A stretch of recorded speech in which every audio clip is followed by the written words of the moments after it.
Bom dia, a paz do Senhor. Bora começar a live. Não, gente, acabei de lembrar uma coisa assim aleatória aqui, por isso que eu tô rindo. Ai, minha cabeça tá uma beça, gente. Bom dia. Vamos lá, hoje nós vamos ler o primeiro livro de Reis, capítulo 17, um capítulo muito conhecido, né, que vai introduzir Elias. Vamos ler?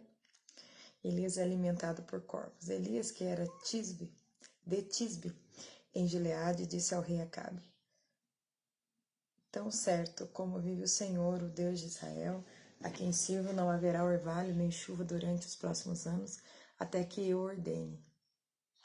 Então o Senhor disse a Elias: Vá para o leste, esconda-se junto ao riacho de Querite, que fica a leste do Jordão, beba água do riacho e coma o que os corvos lhe trouxerem, pois eu dei ordem para levarem alimento até você.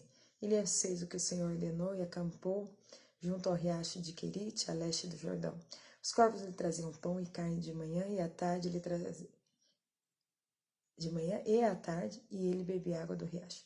Depois de algum tempo, porém, o riacho secou, pois não caía chuva em parte alguma da terra. A viúva de Sarepta. Então o Senhor disse a Elias: Vá morar em Sarepta, perto da cidade de Sidom.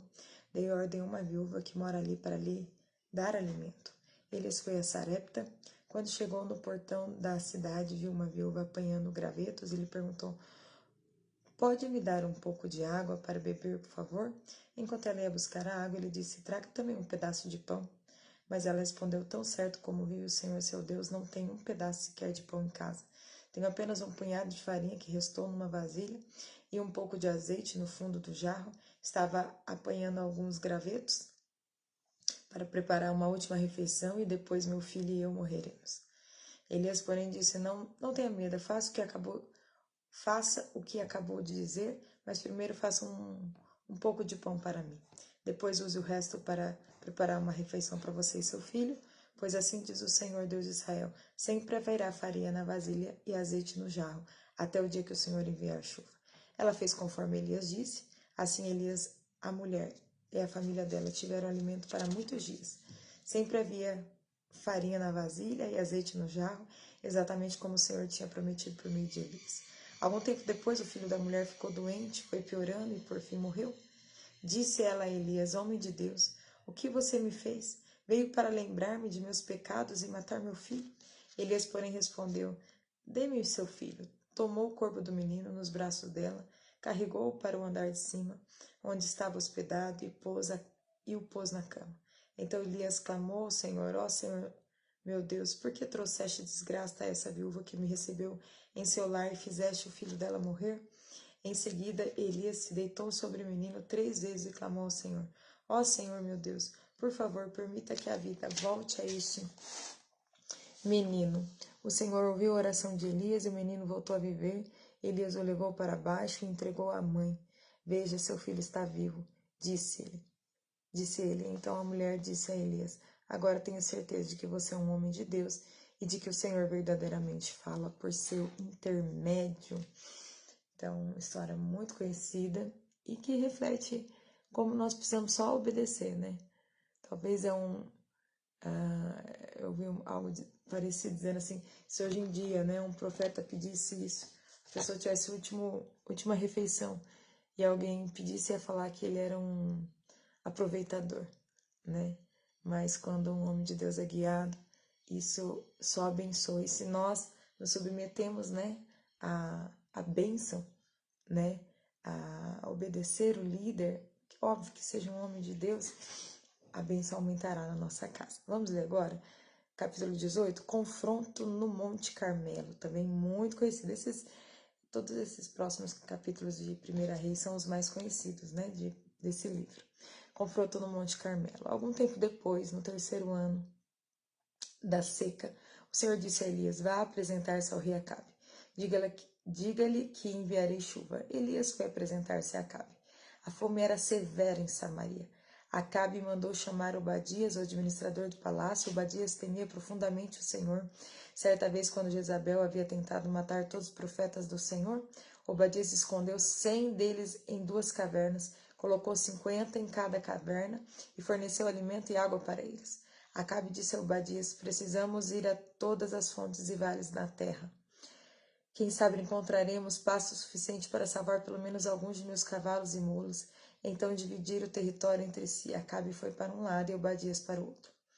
Enquanto Obadias caminhava, viu de repente Elias vindo em sua direção. Ao reconhecê-lo, Obadias curvou-se diante dele com o rosto no chão. É o Senhor mesmo, meu senhor Elias? Perguntou. Sim, sou eu, respondeu Elias. Agora vá e diga ao rei, Elias está aqui. Obadias, porém, protestou. Que mal lhe fiz para que me envie para morrer nas mãos de Acabe?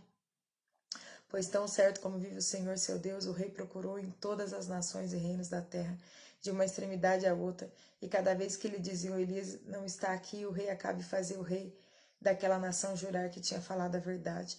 E agora o Senhor diz, vai e diga ao rei, Elias está aqui, mas assim que eu deixar, o Espírito do Senhor levará embora, sabe-se lá para onde, e quando Acabe chegar e não o encontrar, ele me matará, e no entanto tenho servido fielmente ao Senhor toda a minha vida. Ninguém lhe falou da ocasião em que Jezabel tentou matar os profetas do Senhor? Escondi 100 deles em 2 cavernas e lhes forneci alimento e água. E agora o Senhor diz, vai e diga ao rei, Elias está aqui. Se eu fizer isso, certamente Acabe me matará. Mas Elias diz, tão certo como vive o Senhor dos Exércitos, em cuja presença estou, hoje mesmo me apresentarei ao rei Acabe. Então Obadias foi dizer a Acabe que Elias tinha vindo, e Acabe saiu para encontrar-se com Elias. Quando Acabe o viu, disse, é você mesmo, perturbador de Israel? Não causei problema algum a Israel, respondeu Elias. O Senhor e sua família é que são os perturbadores, pois se recusaram a obedecer aos mandamentos do Senhor, em vez disso adoraram imagens de Baal. Agora convoque todo Israel para encontrar-se comigo no Monte Carmelo, além dos 450 profetas de Baal e os 400 profetas de Azerá, que comem à mesa de Jezabel. Acabe convocou todo o povo de Israel e os profetas para se reunirem no Monte Carmelo. Elias se colocou diante do povo e disse, até quando ficarão oscilando de um lado para o outro? Se o Senhor é Deus, digam-no, mas se Baal é Deus, então sigam. Então sigam Baal. O povo, contudo, ficou em silêncio. Então Elias lhe disse, sou o único que resta dos profetas do Senhor, mas Baal tem 450 profetas. Agora tragam para cá 2 novilhos, que os profetas de Baal escolham um deles, cortem o animal em pedaços e o coloquem sobre a lenha do altar, mas não ponham fogo na lenha. Eu prepararei outro novilho, o colocarei sobre a lenha do altar, mas não porei fogo na lenha. Então invoquem o nome de seu Deus, e eu invocarei o nome do Senhor, o Deus que respondeu com fogo. Esse é o Deus verdadeiro.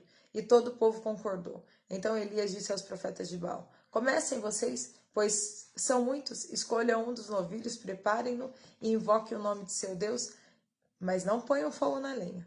Eles prepararam os novilhos e o colocaram sobre o altar, invocaram o nome de Baal desde manhã até o meio-dia e gritavam, ó Baal, responde-nos. Mas não houve resposta alguma e dançavam em volta do altar que havia feito. Por volta do meio-dia, Elias começou a zombar deles. Vocês precisam gritar mais alto, dizia ele. Sem dúvida, ele é um Deus. Talvez esteja meditando ou ocupado em outro lugar, ou talvez esteja viajando ou dormindo e precise ser acordado. Então, gritaram mais alto e, como era seu costume, cortaram-se com facas e espadas até sangrarem. Agitaram-se em transe desde o meio-dia até a hora do sacrifício da tarde, mas não houve sequer um som, nem resposta ou reação alguma. Então Elias disse ao povo, venham aqui. Todos se reuniram em volta dele, enquanto ele consertava o altar do Senhor que havia sido derrubado. Pegou 12 pedras, uma para cada tribo dos filhos de Jacó, a quem o Senhor disse, teu nome será Israel. E com ele se construiu o altar em nome do Senhor, depois cavou ao redor do altar uma valeta com capacidade suficiente para 12 litros de água, empilhou lenha sobre o altar, cortou um novilho em pedaços e colocou os pedaços sobre a lenha. Em seguida ordenou, encham 4 jarras grandes com água e derramem a água sobre o holocausto e a lenha. Depois que fizeram isso, disse, façam a mesma coisa novamente. Quando terminaram, ele disse, agora façam o mesmo pela 3ª vez. Eles seguiram sua instrução e a água corria ao redor do altar e encheu a valeta.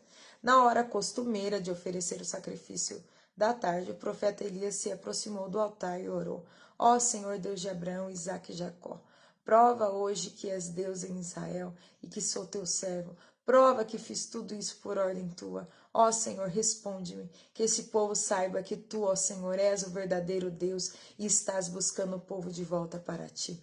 No mesmo instante, fogo do Senhor desceu do céu e queimou o novilho, a madeira, as pedras e o chão e secou até a água da valeta. Quando o povo viu isso, todos se prostraram com o rosto no chão e gritaram: o Senhor é Deus, sim, o Senhor é Deus. Então Elias ordenou: prendam todos os profetas de Baal, não deixe nenhum escapar. O povo os prendeu e Elias os levou para o riacho de Quislom e ali os matou. Elias ora pedindo chuva. Em seguida, Elias disse a Acabe: vá comer e beber, pois ouço uma forte tempestade chegando. Acabe foi comer e beber. Elias, porém, subiu ao topo do Monte Carmelo, prostrou-se até o chão, com o rosto entre os joelhos e orou. Depois disse a seu servo: vá e olhe na direção do mar. O servo foi e olhou, depois voltou e disse: não vi nada. 7 vezes Elias mandou que ele fosse e olhasse. Por fim, na 7ª vez, o servo disse: vi subir do mar uma pequena nuvem do tamanho da mão de um homem. Então Elias disse: vai depressa dizer a Acabe: apronte seu carro e volte para casa, se não se apressar, a chuva o impedirá. Em pouco tempo o céu ficou escuro com nuvens, um vento forte trouxe uma grande tempestade, e Acabe partiu em sua carruagem a toda velocidade para Jezreel. Então o Senhor concedeu força extraordinária a Elias. Ele prendeu a capa no cinto e correu à frente do carro de Acabe até a entrada de Jezreel. Milagres e milagres e milagres. Bom dia, Michele, a paz do Senhor. Diana, minha querida, paz do Senhor. Essa é a palavra de Deus que nos inspira, porque só há um Deus de Israel, nosso Deus.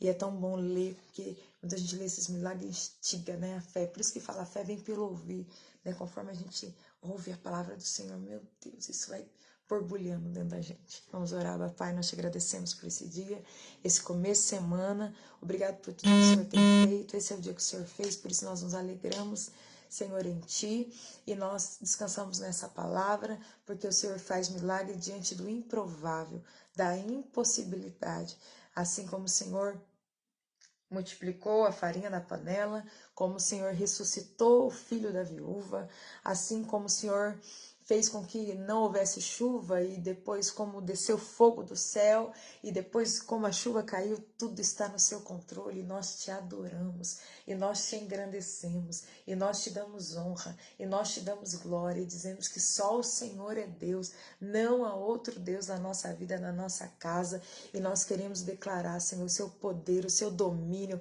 reina sobre nós, governa sobre nós, e nós reconhecemos a sua grandeza. É no nome de Jesus, pois teu é o reino, o poder e a glória para sempre. A vontade é continuar orando. Então faça isso na sua casa, né? Que a live seja só uma inspiração. Dobre seus joelhos e fale com o Senhor. Deus te abençoe.